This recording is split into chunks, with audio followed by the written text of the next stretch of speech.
Hello, everyone, and welcome to the EVN Disrupt podcast. My name is Nishdat Saturyan. I'm the editor of the Creative Tech section here at EVN Report. Our guest this week is Sargis Karapetyan, the interim CEO of the Union of Advanced Technology Enterprises. He joined us to discuss the tech community's role in building a prosperous and secure future for Armenia. This conversation comes just a few weeks after the ethnic cleansing of more than 100,000 Armenians from their native Artsakh after the most recent Azerbaijani offensive. We spoke about Sarkis' vision for UATE and the role it needs to play in talent building, fostering connections in the industry, and advocating for a regulatory framework under which companies in Armenia can solve hard tech problems. We also spoke about Digitec 2023's reboot, which will take place next week from October 13th to 15th, and its emphasis on building for the local market. Lastly, Sargis updated us on the innovation center that UATE launched in Ijevan earlier this year and plans for building similar innovation centers across the country. Thank you for listening. Sargis, welcome back to EVN Disrupt. I think you're our second guest to come back. Thanks, Nishdat. I changed my hat. Right. This is the reason I agreed. And thank you for inviting me Of course. a second time. You're the new acting head of UATE, the Union of Advanced Technology Enterprises in Armenia. We've spoken a lot about UAT on the show before. We've had Mr. Chobanyan on. Tell us what you're bringing that's new to UAT. What's your vision for UAT's role in developing Armenia's tech sector? I think the answer will be a little bit long because I want to first share where I'm coming from. So I'm a tech entrepreneur, as you know, and have the experience of doing outsource as well as hardware product design and export from Armenia, and have seen all the challenges of running a tech business, especially hardware technology business in Armenia. I got a lot from the community and now decided to give it back. So I'm here to serve the community because UAT is one of the biggest problem solvers in the community. Last 20 years, UAT have done a lot, and all the leaders of UAT and the board and the members are committed to the mission of making Armenia a better place, let's put it that way, a better place for tech companies. And the vision is to bring Armenia to top 20 countries that produces cutting-edge technology. Where do we rank now? It depends. Right now we are debating on how we define that, and the best way we are thinking of doing that. There are a couple of international well-known ranks. Maybe we'll do an average from all ranks. So we want to focus on more cutting edge, more solving hard problems. Versus targeting nowhere, doing everything. But that's debatable. That's what we are doing now. So you asked my vision. What is my vision? My vision is that we have a clear, defined strategy for next 3 to 5 years for UATE. And we do that inclusively with the community, with the executive team and the board together. And we follow the strategy and we deliver on the promises. So that's my vision of UAT. So UAT is really an ecosystem player, right? Like you guys are actively involved in creating the environment that is favorable for the goals that you laid out to be met, building companies that are solving really hard problems, building deep tech companies. What are some of the key things you see as gaps within the ecosystem that need to be addressed in order to get there in the 3 to 5 year time frame that you laid out? Of course, if you look at what UAT is doing, 70-80% of our resources, being that financial or human resources, are invested in talent development and education. So that's one big problem and the gap. So, we do RMAT labs. We have 650 labs around Armenia. Unfortunately, we lost 40 recently, but we continue. And the goal is to cover all schools in Armenia. And we teach robotics, basics of software programming, 3D modeling, CNC machine, and 3D printing. There are a lot of projects institutions where you can learn software programmings, but very few where you can get to know like wider areas of engineering. That's why we are investing in Armat, because we see that in next 10 years, 20 years, Armenia should focus more on cutting edge deep tech. Steve Jobs used to use Alan Kai's quote, which says, if you're serious about software, you should build your own hardware. Mm-hmm. So the winners are those who design both and optimize both. Mm-hmm. Most of your efforts, as you mentioned, are aimed at the education level, specifically in pre-university. Armat labs operate within the schools of Armenia. Do you envision UAT's mission expanding beyond education to things like regulatory stuff or working with government? Of course. We have three main directions. One is education, another events. We do Digitec, October 13 to 15 every year. This year, Digitec is 18 years old. It's an adult. Yeah. So, Chapahas. Yeah. And we did WCIT back in 2019, and we are bringing WCIT again to Armenia next year. And we do a lot of small events, like on specific topics, networking events, and so on. With the events, we pursue three goals. One is gather the community, map the problems, create connections, partnerships, and so on. Second, educate broader audience, the people outside of tech bubble, government officials, other business sectors, educate about the trends of technology and how they can leverage technology to make their life easier and more efficient. And third is showing Armenian tech in the map of international market. And whoever knows Armenian tech, show the progress of the Armenian ecosystem. Mm-hmm. So those are three goals we are pursuing with the events. And the third part of our main activities is lobbying and policy making. UATE has been part of or initiator of more than 40 law and policy projects, like startup law, and many like that. And now we are actively involved in all committees, discussions, and have good impact on what's going on there. Mm-hmm. So we're recording this on October 5th. It's just a few weeks since the most recent Azerbaijani attack on Artsakh, which led to the full ethnic cleansing of Artsakh. I know UAT had initiatives within Artsakh as well. Can you just tell us what those were and what we've lost? We lost around 40 Armat labs with two phases. First during the war in 2020 and second now. We now created quick response team to help Armat coaches and kids to provide humanitarian help, and also to see if we can give them jobs. We have around 30 labs where we are looking for coaches right now in the regions of Armenia. So we offer coaches to relocate there, and we help them with all the necessary stuff to relocate there and have a job right away. Oftentimes when speaking about Armenia's future generally, but also when it comes to security issues and things like that, there's often a lot of hope and promise put into the tech community and the tech sector, because it's one of Armenia's biggest potential, let's say, for something that can contribute positively to the future of the country. It's often spoken about extremely generally and without much clarity or detail into how that would actually materialize into solving the country's biggest issues.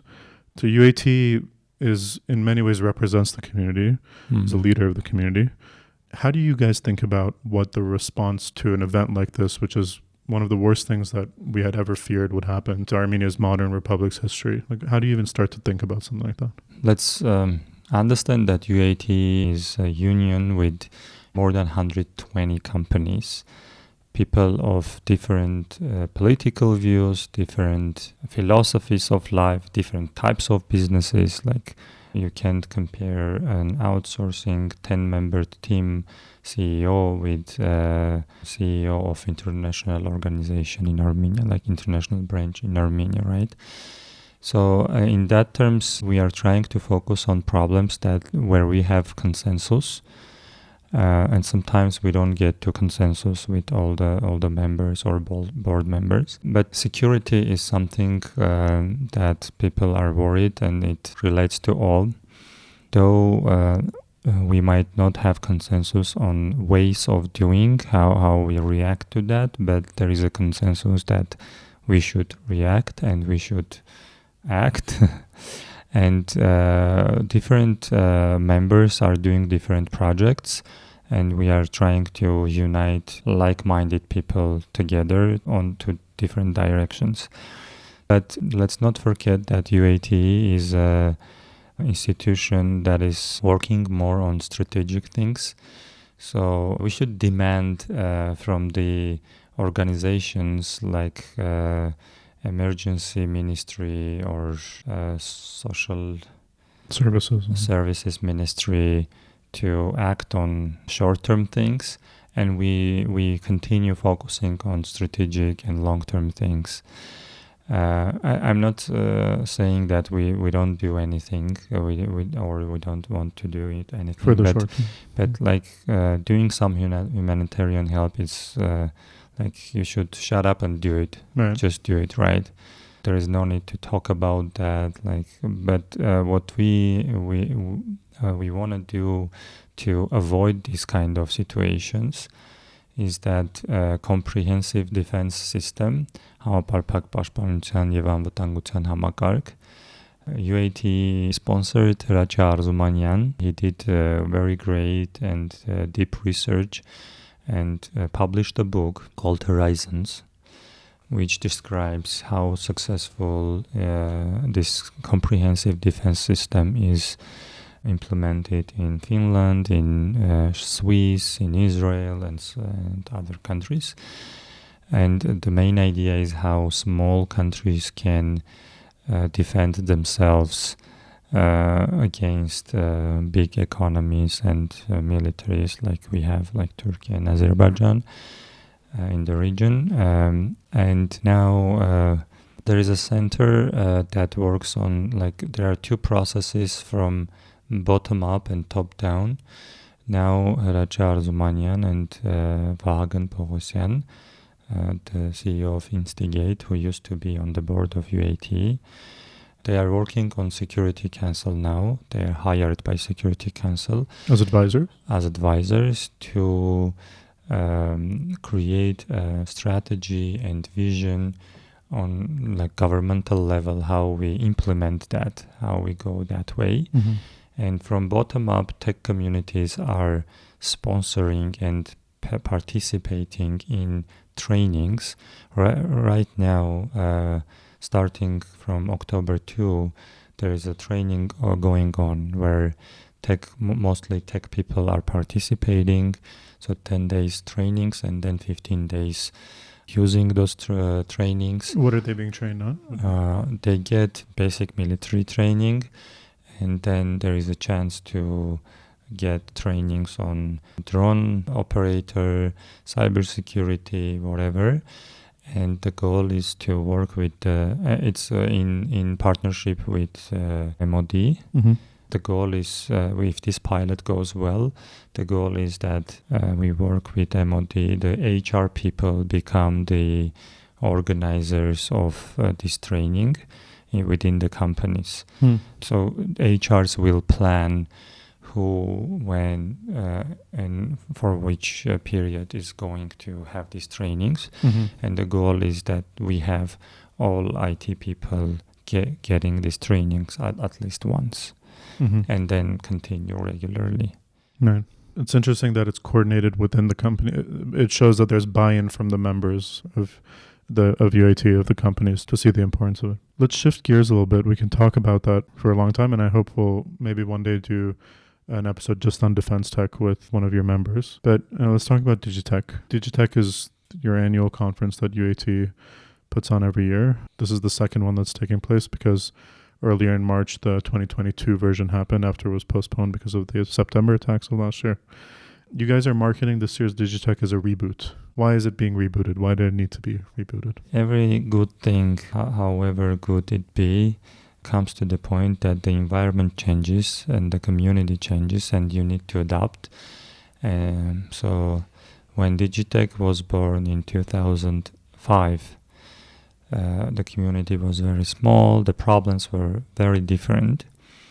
And then during these years, many things changed. Community grow, problems grow. When I joined UATE team, it was right before the last Digitec, and I had chance to observe and see what are the areas we could improve, talk to the community, talking to the exhibitors, to the visitors, and understand how do they like and what they don't like. And this time we applied some changes. First is we have a registration, so no one can enter without registration. So I highly encourage everybody to get online registration. And then we focused more this time on local middle layer management and professionals.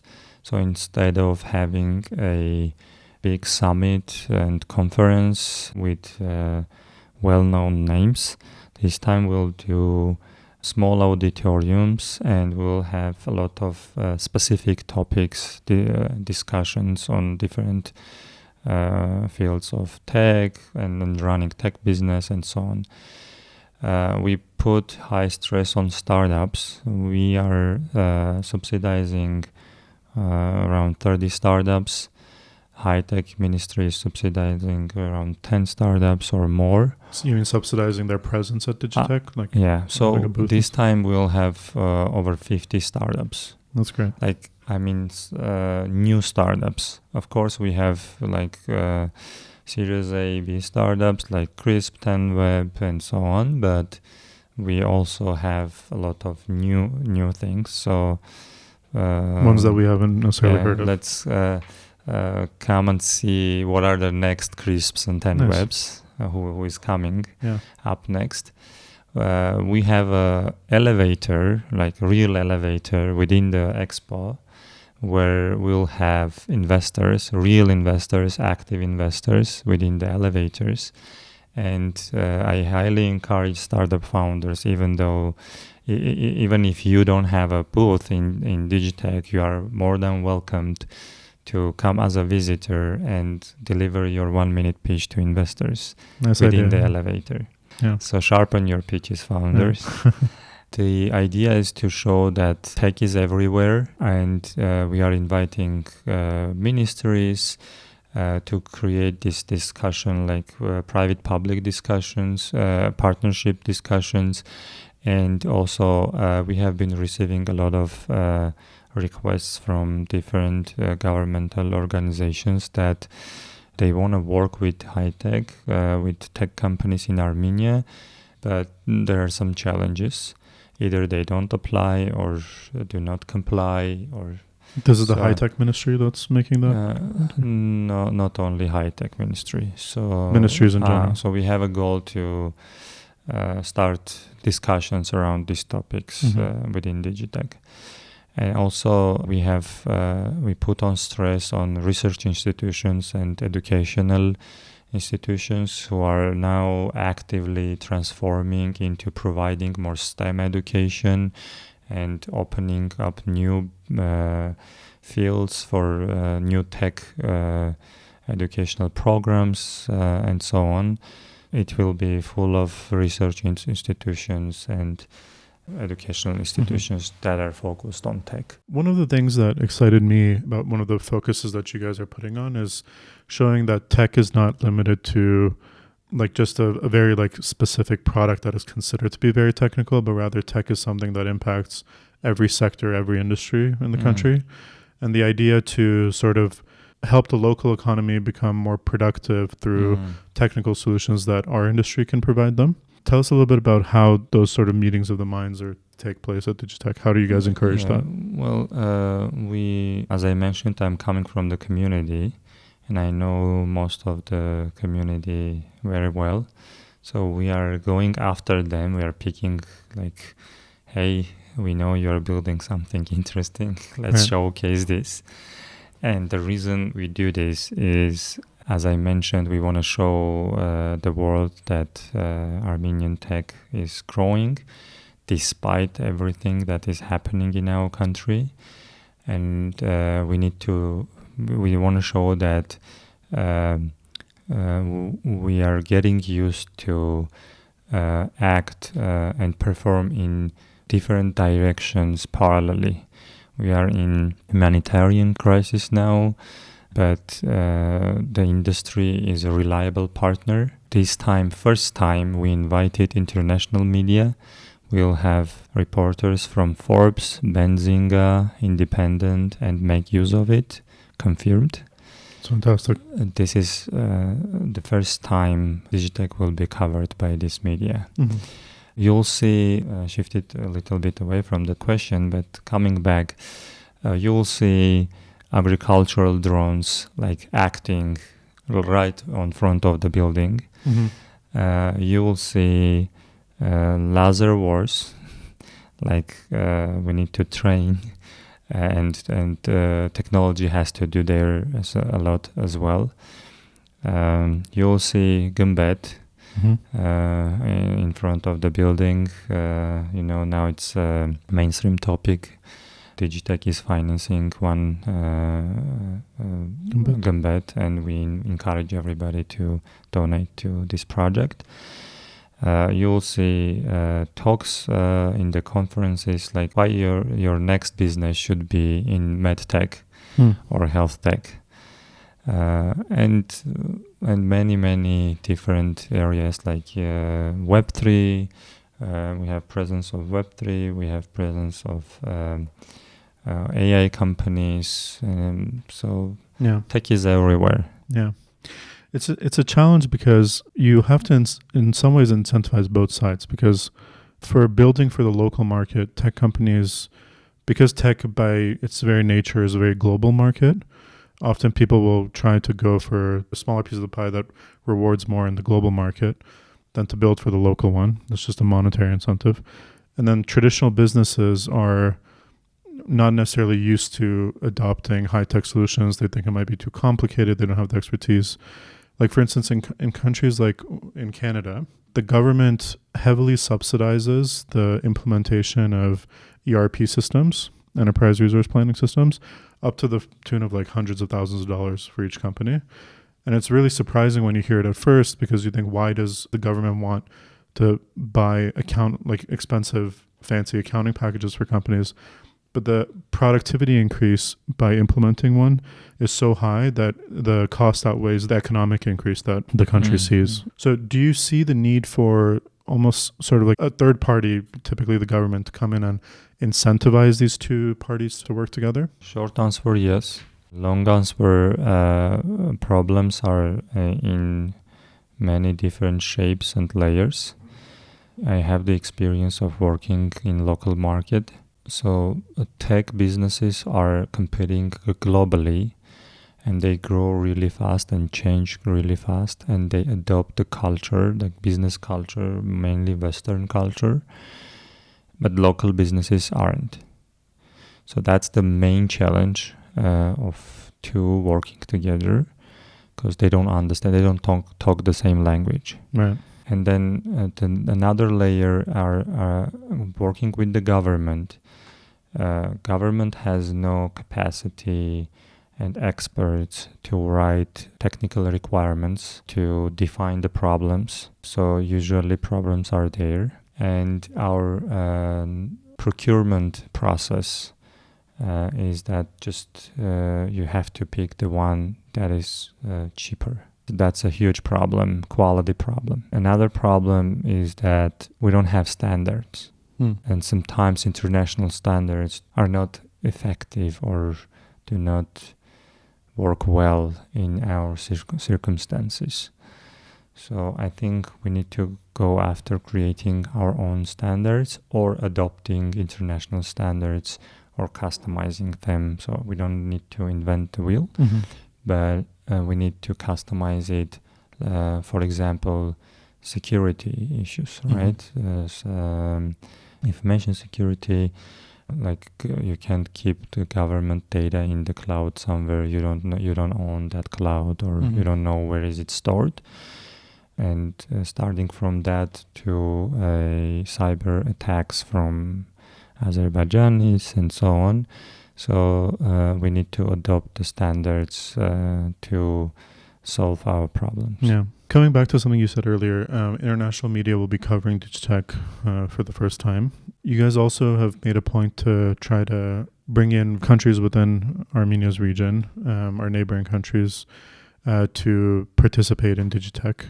Speak a little bit about that, please. Oh, actually, Digitec has been making progress with that every year. It becomes more international. This time we also had a planned presence from Iran. Unfortunately, recent situation with Artsakh, I think, didn't work on our favor. Yeah, so they canceled their presence. But last time we had from Georgia and from Iran as well. We have representative of Russian relocated companies here, mostly international companies that had branches in Russia. This time is more local. More local focus, yeah. The last thing I am curious to learn more about is when Mr. Chobanyan was on the podcast, you guys were just launching the Innovation Center in Ijevan. Now it's been around for 4 or 5 months. Was that right? Or actually, de facto, it's acting already second year. Okay. Second year is in progress, 1 year. But we did the official launch 3 months ago. 3 months ago. Yeah. Can you just tell us a little bit about how that's going and what you've learned so far from launching it? Oh yeah, that's my favorite. Because we do RMATs and kids go to RMATs from 10 to 15 to 18. And then they need to come to Yerevan. So to stop that, we are creating innovation centers. And Ijevan is first success, I would say, where in one building we have a franchise of Real School. If you know Real School from, it's a vocational educational curricula built. UATE has been co-founder, or like Vagan Bogosian is the CEO and founder. He has been on the board of UATE when it all started. It's the continuation of Armat Labs, but it's a different, separate organization. We are franchising the methodology and quality from Real School Yerevan. This is the first Real School outside of Yerevan? No, there are 5 or 6 Real Schools. I'm also on the board of Real School. But those are not innovation hubs like we have in Yerevan. So first Real School is operating in Yerevan in the building of Instigate. And the idea is that you have the vocational education, so within the building where you have companies, operating companies there. And from the second grade, they go to be interns in the company. So that's the main idea. Second year they go, and that's shown to be a very effective way of getting kids to become professionals. And so in Ijevan, we launched the school a year ago. Now we have already 2 courses, and the hub is not fully built yet, but the school is operating already. And now we are working with companies. We'll be opening branches in the hub. What kind of companies? Tech companies. There are tech companies Ijevan in Ijevan operating in Ijevan already. And now we are encouraging our members to open branches in Ijevan because we will supply the talent. Right. Creates a pipeline. But this is a very interesting case. I'm also in the steering committee of this project. This project is sponsored by EU, and Ijevan municipality is one of the implementers of the grant together with UATE and KOVO. And I see how the municipality is changing because our team is kind of educating or training municipality workers to use technologies, to be part of the this movement and so on. And I think it's successful. And also it brings a lot of impact. Let's say there's an incubation program within the hub, and people are participating from different villages around the city. And we were discussing that there is no transportation, like late transport from, I think, 5 p.m. or something, transport stops, and people are not able to come for the lectures or trainings. And we're discussing this with the municipality, and they were like, well, there never has been a demand to have a bus on like 7 p.m. or 8 p.m. because people have nothing to do in Ijevan after 5 p.m. That's why we don't have. But now if you have a reason, let us know who is coming and we'll organize that. So you see where this is going, right? Yeah, the culture changes with the emperor. Is there plans to create innovation centers in other regions, in other cities? There is a goal to create 45 of these kind of centers. 45? Wow. Yeah, and each of them costs us $1 million. Okay. But it becomes almost sustainable. Okay. So the school covers its cost by doing projects for the companies. It's all project-based learning, and projects are coming from the companies. So the companies that operate we need to invest $1 million first 4 years, and then it becomes sustainable, self-sustainable. But right now we are in the middle of planning, so that's the goal. But $45 million. It's not easy to raise, and it's not easy to spend. Sure. Meaningfully. Right, meaningfully. It's an important caveat. Yeah. So once we have the plans, I think in December we are going to have a summit for UAT members, and we'll announce publicly our plans. Fantastic. I look forward to that.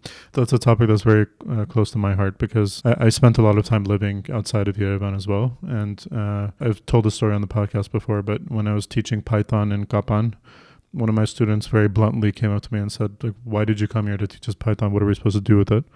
And it's a great question because there's not much you can do with Python in Kapan. Creating like a full ecosystem that creates a pipeline of talent to certain companies is important. Otherwise, those efforts are probably, at least in some part, wasted. I mean, I don't want to say that education or knowledge is ever wasted, but if they don't actually have a way to apply it, then it, to some extent, it doesn't get fully utilized to what it can be. So we don't want kids to learn web programming and do outsourcing from their villages, though that's a case for some, but we don't encourage that because it's encouraged a lot. So I don't know. I mean, even that, like, but I hear you. Yeah. So we encourage kids to explore their region, their village, find problems, and use their creativity and the tools we provided them to solve those problems. Let's say create an automatic lighting system for their village so they don't spend more electricity on that. Or automatic gates or automatic irrigation systems. There are some success cases that Armat kids or coaches created this kind of system together with the kids and solved the problems in their area.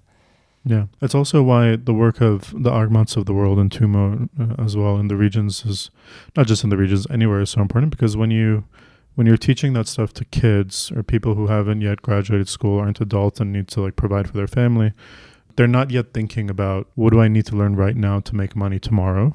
Like, I mean, literally tomorrow.